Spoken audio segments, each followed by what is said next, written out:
Delivery. Uy, na-delivery. Mommy, I was riding my scooter and Hi, then, delivery. and then I was riding him like this. I was just driving. Ayo? Hi, delivery. Bata na tumakas na Hoy! Highway pa naman to dito. Where you going?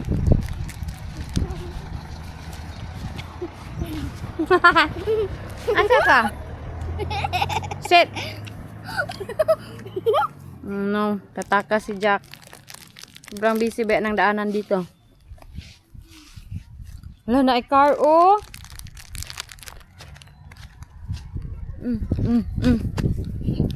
Ito ra dito. Then you have to help me na. Huh? Hold this, hold. Saan man to siya pupunta, oy? Gusto lagi na siya mag-explore, ay. Lots of car, Jack. Sige. As bitaw.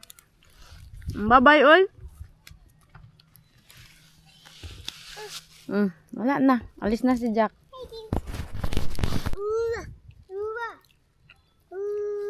Bahala ka dyan, oy. Hi, mainit tayo today. Maganda yung ating view. Sobrang ganda. Kahapon kasi ulan ng ulan dito. Ngayon si Jack, wala, oy. Takas na siya. Saan yun siya pupunta? Wala siyang pakialam sa mundo. We're gonna get run over. He will. Ay! Dito ako kay Bantay Bata 163. Andyan si Jenny, okay, kay magaling yan siya mag-alaga ng bata. Siya yung mostly nag-aalaga sa kanyang kapatid. Bahala si Jack diha. Wala namang sasakyan. Gusto nilang we should go there, anak ko. Jack, ahamang ka. Anong trip mo sa buhay? Hala, wala na sunlight. Teka lang. Wala na. Umalis na talaga siya. Where are you going? Jackie boy. Wala. Tingnan nyo. Pupuntahan siya doon sa taas. Bye-bye. Let's go. Lo! May car! Look ka!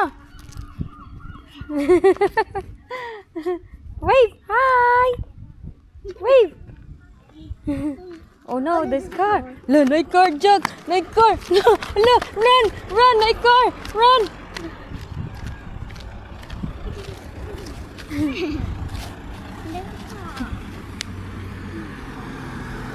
May car!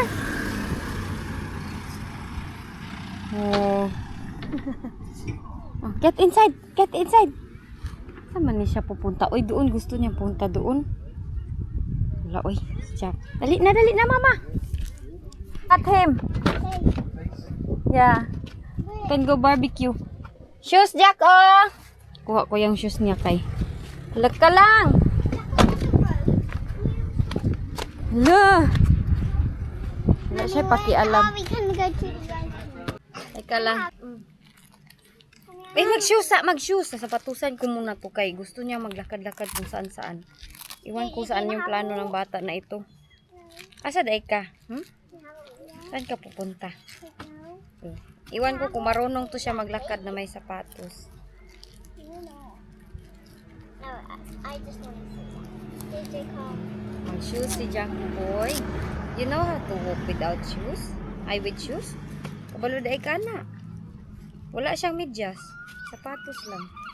Ang mga ate nandun.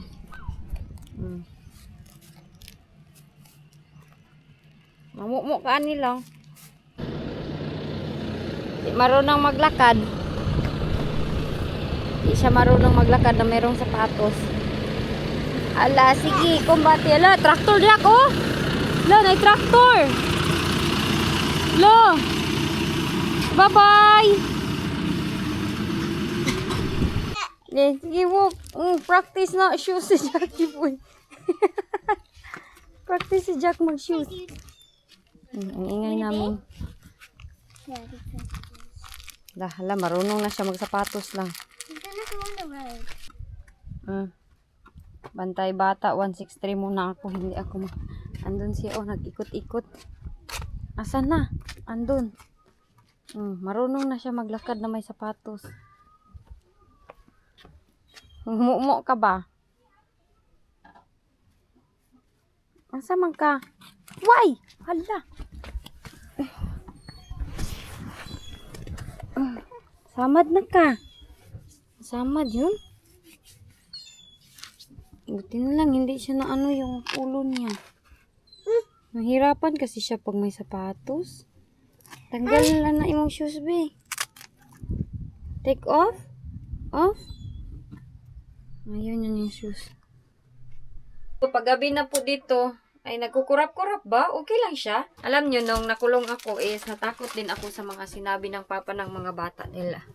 Di ba grabe yung away namin? Ang sinabi niya sa akin is, galing ako sa kulungan, niya, nag-ano man, di ba sinabi ko sa inyo na hindi kami nag-imikan. Kahit galing na ako nun sa kulungan, wala akong inimikan. Hindi ako inimikan ng ilang days. Parang nagalit pa rin ako kahit hindi, wala man lang imikan. So pagdating ko doon, ako kasi pag hindi ako inimikan, magpasingit bitaw ko. Sabi ko bakit hindi ako inimikan. Ganito ganyan. Ako pa nga galing yun sa kulungan, hindi pa ako inimikan. Hi, dali. Hi, ang aking bisita. And Jack is Yo! hiding me. Si Jack na at si Jenny.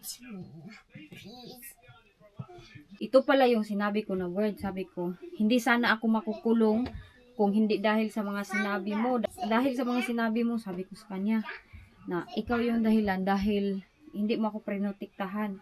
Nadinig man niya ako na, dinig niya ako kay nandun man siya sa kwarto niya.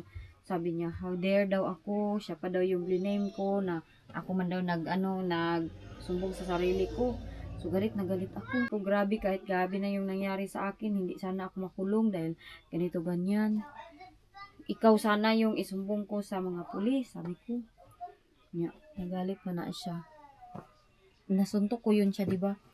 Nakalmot ko dito kay tinawag niya naman na ako ng mga pangalan. Sabi niya, you are the batata. Nagalit na naman ako kay tinawag na naman ako ng pangalan. Di ba sabi ko sa inyo, ayaw na ayaw ko tawagin ako ng pangalan. Pagtawag niya sa akin ng pangalan, nakalmot ko siya dito. Nagdugo. Tapos sabi niya sa akin, yan, kita mo yung ugali mo, nananakit daw ako. Totoo naman, hindi ko i-deny sa inyo na nananakit talaga ako pag grabe na yung mga words na nadidinig ko. As in, nananakit talaga ako. Ano na naman ako na, pagsabihan na naman ako na, ano daw, ganito daw ako, ganyan. Diba, sabi ko na sa mga past na vlog na, pag masabihan talaga ako ng mga ganyan na words, ayaw na ayaw ko talaga pag tawagin ako mga ganyan na words kasi hindi ako pinalaki ng mama ko para tawagin lang ako ng ganyan. Kanya daw lahat ng mga bata. So I went around there and then I bring the Jack all the way here. Oh, good job. Taga ka, Jack.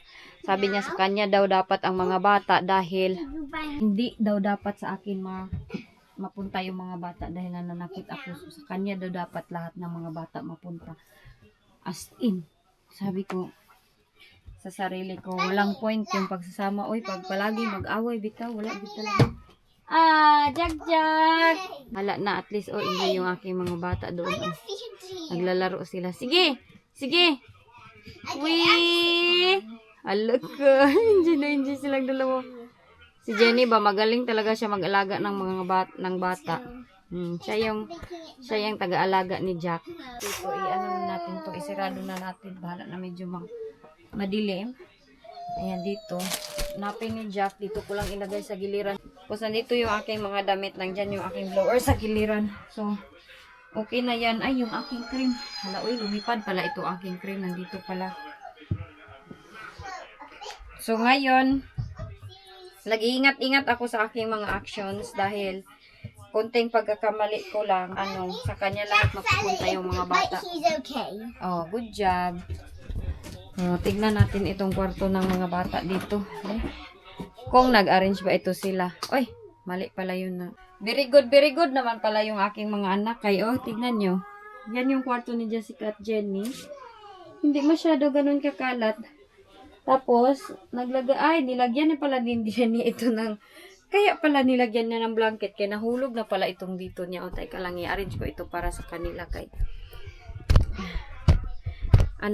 hindi ko na to sila na, sometimes yung problema ko, nag-take over sa aking utak, hindi ko na follow up yung aking mga anak.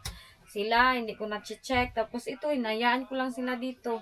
Last night, sabi ni Jessica, how I wish I have internet. So yun, binilhan ko siya ng wifi para may connection sila sa internet nila. So ngayon, i-arrange ko lang to dito saglit para sa mga bata.